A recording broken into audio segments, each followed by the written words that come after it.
Chapter 29 पेड़। हम प्रकृति में ऐसे रूप देखते हैं जिनमें शायद मनुष्य की सबसे उच्च छवियां केवल मिश्रित प्रतिबिंब और प्रतीक हैं। यदि पक्षी कभी नहीं होते तो क्या मनुष्य कभी स्वर्गदूतों की कल्पना कर सकता था? यदि सांप कभी नहीं होते तो क्या मनुष्य कभी शैतान की कल्पना कर सकता था? क्या हमारे आसपास की चीजें जिनके बारे में हम मानते हैं कि वे मनुष्य के लिए बनाए गए विशाल मंच की विशेषताएं हैं, क्या ये चीजें उस नाटक के असली अभिनेता हैं जिसकी मनुष्य केवल एक विशेषता है? एक अत्यधिक जटिल दर्पण जिसे मनुष्य ने अपने प्रतिबिंबों को पढ़ने के लिए बनाया और स्थापित किया है। मनुष्य से वह सब कुछ घटा दे जो उसने कभी देखा, छुआ, सूंघा, सुना या चखा है, और क्या बचता है? इन 5 इंद्रियों में से किसी एक के मार्ग को छोड़ दे, क्या वह पूर्ण होगा? कैटफा ने, जिसने अब तक किसी गर्म रक्त वाले संवेदनशील प्राणी को नहीं छुआ था, पक्षी को छोड़ दिया और वह उस शाखा पर उड़ गया जहां घोंसला बन रहा था, लेकिन वह उसके साथ कुछ ऐसा छोड़ गई थी जो हमेशा के लिए उसका हिस्सा बन गया था, कुछ अजीब और नया और मीठा, फिर भी परेशान करने वाला, संवेदनशील प्राणियों की सार्वभौमिक आत्मा से कुछ जो उसके पास पहुंचा था, शायद अस्पष्ट रूप से मदद के लिए पुकार में, लेकिन अब अधिक पूर्ण रूप से। उसे फिर से चिड़िया को पकड़ने की तीव्र इच्छा हुई, लेकिन वह उसकी पहुंच से दूर थी, ऊपर की शाखाओं में व्यस्त थी। वह उठकर बैठ गई और अपने हाथों को अपनी गोद में बांधकर समुद्र की ओर देखने लगी, हैरान, परेशान, चट्टान पर लहरों की आवाज, ऊपर पक्षियों की हरकतें और पत्तियों में हवा की हल्की हलचल को सुन रही थी। ईश्वर के बगीचे की सभी कोमल आवाजें, वे सभी आवाजें जिन्होंने लेस्ट्रेंज को सांत्वना दी थी और उसके थके हुए दिल को आश्वासन दिया था, अब पक्षी के संदेश को बढ़ाने के लिए षड्यंत्र कर रही थीं, जो करुणा, कोमलता और दया की दुनिया से संदेश था। बादलों से रहित दिन की शांति को गड़गड़ाहट ने तोड़ दिया और जंगल की गूंज को जगा दिया। फिर एक और, किसी विशालकाय ढोल पर ढोल की थाप की तरह तेजी से उसके पीछे पीछे आया। कैटफा उछलकर अपने पैरों पर खड़ी हो गई।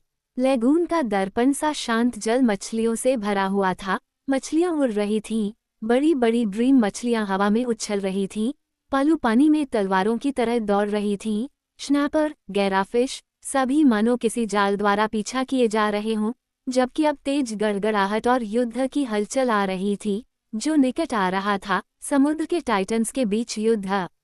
एक बैल कचालोट, जो अकेले ही द्वीप के दक्षिण की ओर ऑक्टोपोडों की तलाश में महान गहराई में भ्रमण कर रहा था, 4 डाकुओं के साथ मिल गया। पहला एक जापानी स्वॉर्डफिश था, जो समुद्र का एक क्रूर समुराई था, जो किजिरो शिवो धारा के साथ जापान से अलास्का तक आया था और अलास्का से प्रशांत तट तक, मध्य अमेरिका से होते हुए, फिर हम्बोल्ट धारा के किनारे से होते हुए, गैम्बियर की ओर पश्चिम की ओर बढ़ते हुए और कैरोलिन से होते हुए अपने भाग्य तक पहुंचा था। पाम ट्री के करीब, आगे हरियाली में एक गहरे रंग का फूल, कैचालोट को देखते हुए, उसने अपना गियर उलट दिया और फिर हमला कर दिया। खंजर के वार की तरह तेजी से भयानक तलवार घर में घुस गई और खलिहान के दरवाजे में कील की तरह फंस गई।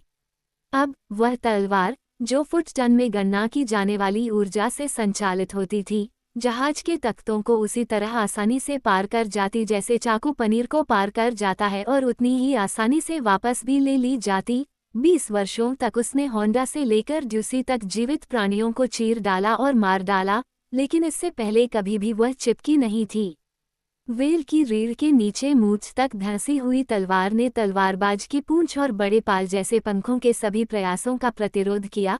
पानी के माध्यम से चीरता हुआ कचलोट प्रहार के दर्द से कम इस तथ्य से भयभीत था कि उसके हमलावर के पंखों और पूंछ के उन्मत्त विकास से उसका स्टीयरिंग गियर गड़बड़ा गया था। फिर समुद्र को चीरते हुए ओरकास आए, उनमें से 3 मीलों दूर से आए थे। उन्होंने स्टीयरिंग की। लेविथान के सिर से चिपके बुलडॉग की तरह उन्होंने इसे लेगून में उड़ा दिया। कैचालोट हवा में उछला और झाग और गड़गड़ाहट के साथ वापस गिर गया। लेगून की बाईं भुजा पर लड़ाकू विमान आए, अपने सामने मौजूद हर चीज को भगाते हुए।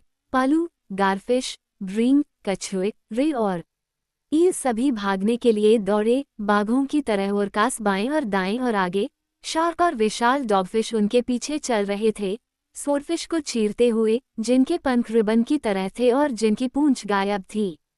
तभी कैटफा की आंखों के सामने एक शानदार नजारा दिखा। केप के चारों ओर एक विशालकाय कचलोट घूम रहा था और पानी किनारे से उछलता हुआ तालाब में जा रहा था। ऊपर चक्कर लगाते, चीखते हुए गल्स का एक आवरण युद्ध का पीछा कर रहा था, जबकि दूर समुद्र से बड़े बर्गोमास्टर और बोसुन तेजी से पंखों को फैलाते हुए आ रहे थे और सभी एक बिंदु पर एकत्रित हो रहे थे। कचलोट। उसने एक चीख सुनी। ये डिक था, जो अभी अभी जंगल से लौटा था। वह उत्साह से पागल होकर लैगून के किनारे भाग रहा था और उसे बिल्कुल भी परवाह नहीं थी। वह खड़ा होकर देख रहा था, जबकि ओरका मौत की तरह दृढ़, बाएं और दाएं चिपके हुए, लटके हुए, छटपटा रहे थे, जब तक कि कैचालोट का बड़ा खलिहान दरवाजा मुंह आखिरकार खुल गया और फेरेट्स की तरह तेजी से वे जड़ से उखाड़ने और जीभ को फाड़ने लगे। तभी अचानक कैचालोट का शरीर मुड़ा और एक मुक्त स्प्रिंग के झटके के साथ वह घूम गया, स्प्रे के पेड़ की ऊंचाई को छूते हुए, और एक टारपीडो नाव की तरह तेजी से लैगून में वापस चला गया। शार्क और डॉगफिश उसके पीछे पीछे चल रहे थे, जो केप से आगे खो गए। डिक पागलों की तरह चिल्लाता हुआ पेड़ों के बीच से अंत देखने के लिए आगे बढ़ा। कटाफा अपनी चौड़ी पुतलियों से पूल के खून से सने पानी को देखकर कांप उठा।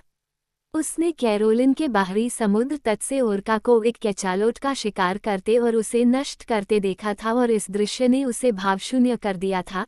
लेकिन काटाफा का मन बदल गया था और उसके चारों ओर की दुनिया ने उसे ऐसी बातें बताने वाली आवाजें सुनी थीं, जिनके बारे में उसने अब तक अनुमान नहीं लगाया था और जिनके बारे में उसने कभी सपने में भी नहीं सोचा था।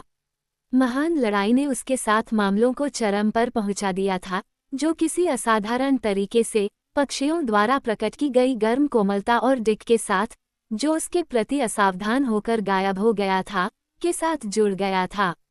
नीली चिड़ियों ने जो फुसफुसाया था, युद्ध ने अचानक चिल्लाकर कहा था, तुम अकेले खड़े हो।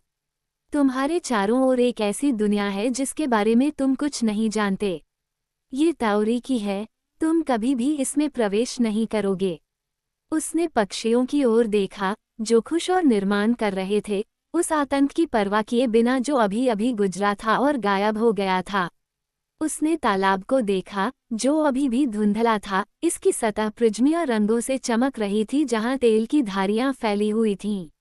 उसने दूर की चट्टान और उसके आगे समुद्र को देखा, और उसने ताओरी के अलावा कुछ नहीं देखा।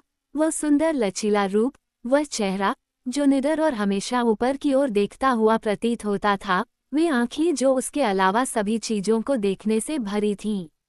अब तक उसने उसे वास्तव में कभी नहीं देखा था। उसने फिर से उसकी आवाज सुनी जो उसे मदद के लिए पुकार रही थी।